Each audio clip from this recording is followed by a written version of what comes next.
अब सुध्रिएला त नेपाल र भारत बीचको सम्बन्ध। आज त्यही जानकारी लिएर उपस्थित भइसकेको छु। भिडियोलाई अन्तिमसम्म हेरेर सुनेर साथ दिनुहोला। 25 अगस्त 2020 शनिबार भारतको 74औं स्वतन्त्रता दिवस। यही दिन नेपालका प्रधानमन्त्री केपी शर्मा ओलीले भारतीय समकक्षी नरेन्द्र मोदीसँग झन्डै 11 मिनेट फोन संवाद गरे। यो फोन संवाद किन महत्त्वपूर्ण थियो भन्ने दुई देश बीच लामो समयदेखि संवाद हुन सकेको थिएन। विशेष गरी भारतले नेपाली भूमि अतिक्रमण गरेर लिपुलेखमा 19 किलोमिटर लामो बाटो बनाएपछि यो संविधानहीनताको आवश्यकता सिर्जना भएको थियो। थोरै पछाडि फर्केर हेरौँ, खासमा लिपुलेखमा भारतले कसरी हाम्रो सीमा मिचिएको थाहा भएको थियो भन्ने बारे बुझ्न 8 मे 2020 मा फर्किनुपर्छ। परराष्ट्र मन्त्रालयले तथ्याङ्क अनुसार नेपालको 19 किलोमिटर भूभागमा भारतीय सडक बनेको छ। यो सडक बनिसकेपछि मात्र यसबारे नेपाललाई थाहा भएको हो। लिपुलेखमा नेपाली भूमिमा सडक बनाउन भारतीय सेना आउँदा र डोजर चल्दा चाहिँ यस विषयमा कसैको अत्तोपत्तो भएन। नेपाल यसबारे नेपाली गुप्तचर संस्थालाई थाहा भयो, न त सरकारलाई न त दार्चुलाका प्रशासनहरूलाई नै। यसबारे नेपालीलाई पहिलो जानकारी दिए भारतीय रक्षा मन्त्री राजनाथ सिंहले नै। उनले 8 मे शुक्रबार बिहान 11:30 बजे ट्विटरमा 4 वटा तस्बिर राखेका छन्। उनी त्यो ट्विटमा लेखेका छन्, मानसरोवर यात्राका लागि लिङ्क रोड उद्घाटन गर्दा खुसी छु। उनैले भनेका छन् यी बीआरओले बनाएको सडक हो, अर्थात् बोर्डर रोड अर्गनाइजेसनले। सँगसँगै उनले बीआरओले पछिल्ला वर्षमा सीमा क्षेत्रमा सडक बनाउन खुलेको भूमिकालाई पनि प्रशंसा गरेका छन्।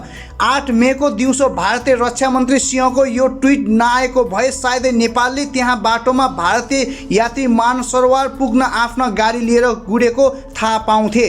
तर 8 मे मा थाहा भयो भारतले नेपाली भूमिमा वर्षौंदेखि आफ्नो सडक बनाइरहेका रहेछन्। नेपाली मिडियामा यो समाचार आउन थाल्यो अनि तान्न थाल्यो नेपाली सामाजिक सञ्जाल, तान्न थाले नेपाली मिडिया, तान्न थाले नेताहरू। त्यसको भोलिपल्ट 3 बजे परराष्ट्र मन्त्रालयले एउटा विज्ञप्ति निकाल्यो। विज्ञप्तिमा हिजो भएको उद्घाटनबारे थाहा पाउँदा दुखी छ मात्रै भनिएको छैन, भारतले बनाएको लिङ्क रोड नेपाली सीमामा पर्ने पनि जनाएको छ। विज्ञप्तिको दोस्रो प्याराग्राफमा लेखिएको छ, नेपाल सरकारले निरन्तर रूपमा सुगौली सन्धि अनुसार कालापानी नदी पूर्वको लिम्पियाधुरा, कालापानी र लिपुलेख नेपालको भूमि भएको दोहोर्याउँदै आएको छ। विगतमा पनि नेपाल सरकारले यो धेरै पटक भन्दै आएको छ। भारतले हालै नयाँ राजनीतिक नक्सा जारी गरेपछि को सन्दर्भमा 19 नोभेम्बरमा भारत सरकारलाई कूटनीतिक नोट मार्फत पनि जनाइसकेको छ। मन्त्रालयको यो विज्ञप्ति आएपछि भारतमा पनि यसबारे प्रश्न उठ्न थाल्यो अनि भारतले तत्काल भन्यो, हामीले हाम्रै भूमिमा बाटो बनाएको हौँ। यो अभिव्यक्ति चाहिँ भारतीय रक्षा मन्त्री होइन, विदेश मन्त्री एस जयशंकरले दिए। भारतले यस्तो दाबी गरेसँगै नेपालको राजनीति झन तरङ्गित भयो। यसअघि भारतले 2 नोभेम्बरमा आफ्नो नक्सामा यही नेपाली भूमिलाई राखेपछि त्यहाँ भारतकै फौज राखेको पनि खुलेको थियो। त्यति बेला भारतले यो ठाउँमा वरपर 18 ठाउँमा आफ्नो सेना राखेको थियो। उसले अन्यत्र सेना फिर्ता लगे पनि नेपाली भूमिमा पर्ने गुन्जी र नाभी डाँटका सेना अझै फर्किएका छैनन्। गत वर्ष 16 डिसेम्बरमा छाँगारो सहित 114 स्थानमा सशस्त्र प्रहरी चौकी राख्न मन्त्री परिषद बैठकले निर्णय गरेको थियो। तर अहिलेसम्म नेपाल सरकारले त्यहाँ सशस्त्र सेना पठाउन सकेका छैनन्। बरु दार्चुलामा नेपाल प्रहरीले सीमा सुरक्षाको काम गरेका छन्। लिम्पियाधुराबाट महाकाली नदी बग्न सुरु गर्छ, जसको पूर्वमा सबै नेपाल पर्छ भन्ने सुगौली सन्धिमा छ। तर कालापानीसम्म भारतले नाभी गुन्जी र नाभी डाँट र कालापानीमा आफ्ना फौज राखेको छ। नेपाली भूमि आफ्नो भन्दै दाबी गर्दै आएको छ। कालापानी नजिकै टङ्कर गाउँमा एउटा नेपाली प्रहरी चौकी पनि नभएको होइन, तर त्यही ठाउँमा भारतको चाहिँ सीमा सुरक्षा बल भारतीय सेना तैनात गरिएको छ। टिङ्करमा भएको प्रहरी चौकीसम्म त नेपालीलाई जान अनुमति नै भारतले दिँदैन। नेपाली यो ठाउँमा सबैभन्दा टाढा छारोङसम्म मात्र जान पाउँछ। यो ठाउँ दार्चुला सदरमुकाम खलाङ्गाबाट 89 किलोमिटर मात्र टाढा छ, जबकि खलाङ्गाबाट नेपालको सीमासम्म कम्तीमा पनि 170 किलोमिटर भूभागमा नेपालको छ। नेपालले 2077 साल जेठ 7 गते नयाँ नक्सा जारी गर्यो। भूमि सुधार मन्त्री पद्या आयरले लिम्पियाधुरा, कालापानी र लिपुलेख समेटिएको नक्सा सार्वजनिक गरेकी थिइन्।